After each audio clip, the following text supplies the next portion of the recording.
I would say that today has been a pretty historic day. It's October 13th of 2025, and they just exchanged all of the prisoners, the Palestinian prisoners, and the rest of the remaining alive Israeli hostages today. Now, this is part of the U.S. brokered ceasefire agreement that effectively ended the nearly two-year war in Gaza that began with Hamas's attack on October 7th of 2023. Now, all 20 remaining alive Israeli hostages that Hamas was still holding were returned from Gaza to free them in exchange for the release of approximately 1,718 to 2,000 Palestinian prisoners from Israeli custody, including 250 people that were serving life sentences for attacks on Israelis dating back decades. Now, this exchange was facilitated by the International Committee of the Red Cross, with vehicles spotted moving through Gaza early in the day to coordinate the handovers, including like the Israeli hostages were transported via Red Cross vehicles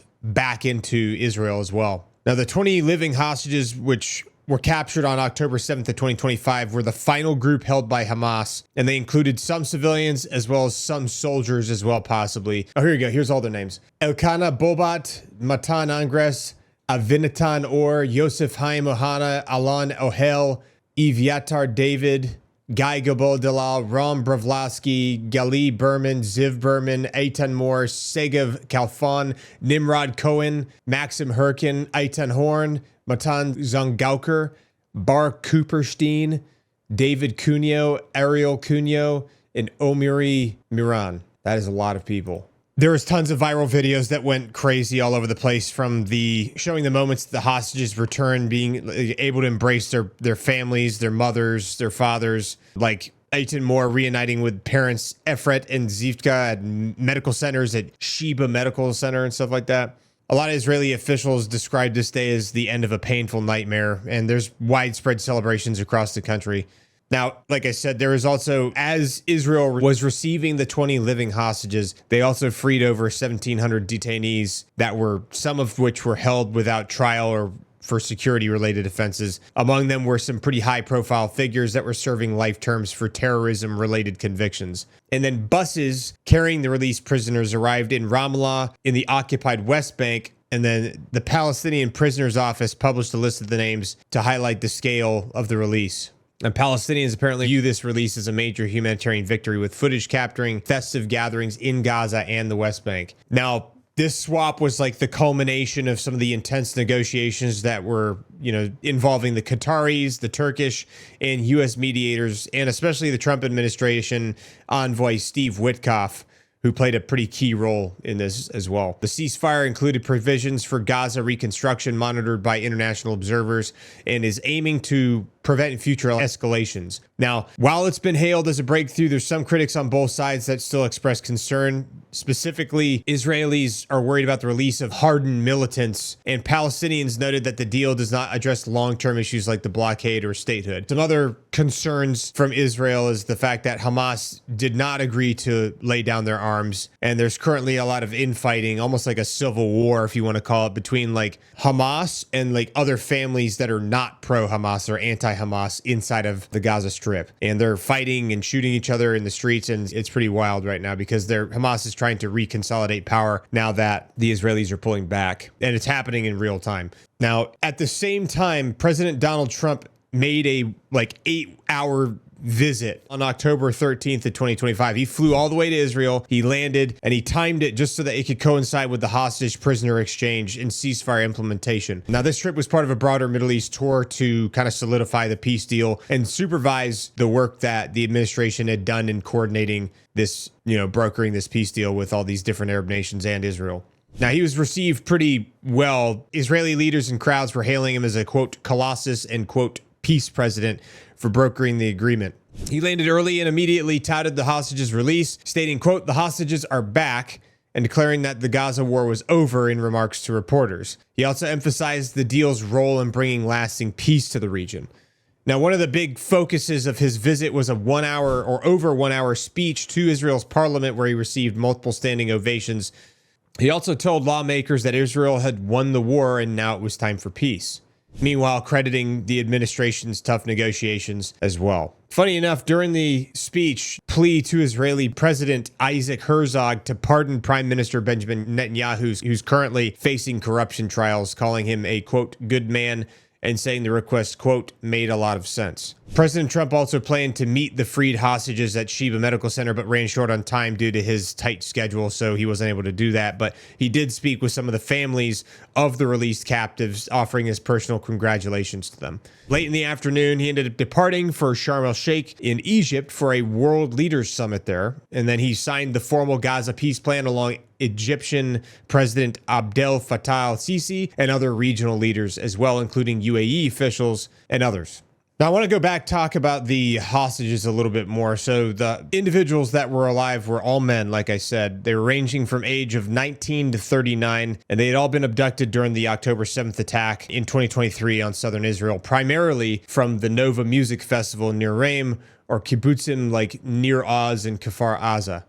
Now, these guys had been in captivity for 738 days, which is, I can't even imagine what a grueling ordeal that would have been. Like being a captive of a terror organization that literally doesn't care about anything. Like, it's amazing they survived, but it's unfortunate that none of the women survived outside of the 20 that they were alive. But I believe they think there's still like a little bit over 20 to 24 other people that their remains are left in Gaza, but Hamas doesn't know where all the remains are even, which is insane to think about. But anyway, the handovers occurred in phases early Monday morning in Khan Yunis, which was facilitated by the International Committee of the Red Cross, with the hostages transported to Israeli territory for medical evaluations and family reunions at facilities like the Sheba Medical Center, which we keep talking about, and also the Ichalov Medical Center in Tel Aviv. The hostages all underwent like initial health screenings upon arrival, which revealed widespread issues, including severe malnutrition. Some of them lost 30%, 31% of their body weight, injuries from abuse, respiratory problems exacerbated by tunnel conditions, and profound psychological trauma. Many appeared emaciated and required immediate hospitalization, with reports of shortness of breath, skin conditions, and PTSD-like symptoms, which I would imagine so, Despite the reunions and the joyful reunions, there's a bunch of, IDF-related videos showing the parents and the siblings and the partners all, hugging it out and stuff like that. The families still expressed pretty mixed emotions, noting that the hostages were in very fragile states and that there are still lots of other people that did not return alive. Hamas also handed over 2 coffins of deceased hostages, with 2 more expected later Monday as well. Now, as phase 1 of this whole 20-point peace plan that was drawn out, as phase 1 unfolded, with the original, initial hostage releases, Hamas staged a bunch of public displays of military strength in southern Gaza, showing a bunch of dozens of fighters from its Qassam brigades coming out, including their elite, quote, shadow unit members tasked with guarding hostages. And they were all photographing, lined up at hospital, parading armed, signaling resilience amid Israel's offensive that took thousands of Hamas members out of commission. Now, phase 2 of the peace plan requires Hamas to disarm and demilitarize and commit to peaceful coexistence with Israel, which would end its rule after they took over in 2007. But based on the way that they were acting, it's kind of cast some doubts on whether or not they're going to be willing to disarm, because they seem to be not showing any signs of being willing to lay down their arms at all. Either way, the situation between Hamas and Israel, I would say, is not cleared up yet. There's going to be a lot more work that needs to be done. I think that part of that is definitely going to mean that they need to disarm. And if they're not willing to disarm and they want to continue to maintain power in Gaza, it's going to be very difficult to keep peace there. But we'll see. Either way, we'll go back to the Cairo Peace Summit, because that's also been ongoing right now. There's over 20 different world leaders and officials attending, which represent a bunch of different states and countries, including Arab states, Europe, international bodies, and others. Israeli Prime Minister Benjamin Netanyahu is not there, and there are no Hamas representatives there, and Iran is not there. Now, that being said, some of the key attendees are Mahmoud Abbas, which is the Palestinian Authority, Sheikh Tamim bin Hamad Al Thani from Qatar, King Abdullah II from Jordan, with his deputy prime minister Ayman Safadi, and then Shehbaz Sharif from Pakistan. And then from Europe, you've got Keir Starmer, you've got Giorgia Meloni from Italy, Emmanuel Macron from France, Pedro Sanchez from Spain, Friedrich Merz from Germany. And then in addition to that, you've got Erdogan from Turkey. You got Antonio Guterres, who's the UN Secretary General, Antonio Costa, the EU President, Kirti Vardhan Singh, India, representing PM Modi, who declined to attend. And then Gianni Infantino, who's the FIFA president. And obviously, President Donald Trump is there. And then Abdel Fattah al-Sisi from Egypt. So Saudi Arabia is sending some representatives via a ministry statement welcoming the ceasefire as a, quote, transition point. Now, so far, some of the reactions to this peace meeting was, interestingly enough, the Pakistani Prime Minister Shehbaz Sharif nominated President Trump for the Nobel Peace Prize, calling him, quote, the man this world needed most, end quote, and basically praising his leadership. Trump made a joke apparently saying, quote, there's a couple of world leaders in this room who I don't like at all, end quote. Overall, the summit's been pretty much viewed as a good step towards ending the war in Gaza and fostering a little bit more stability in the Middle East. So we'll see how long it lasts for. I mean, I'm hopeful, but I'm still skeptical because I've seen what's happened in the past. So hopefully I'm wrong. I hope that it does work out because it's going to be better for everybody in the region to have peace.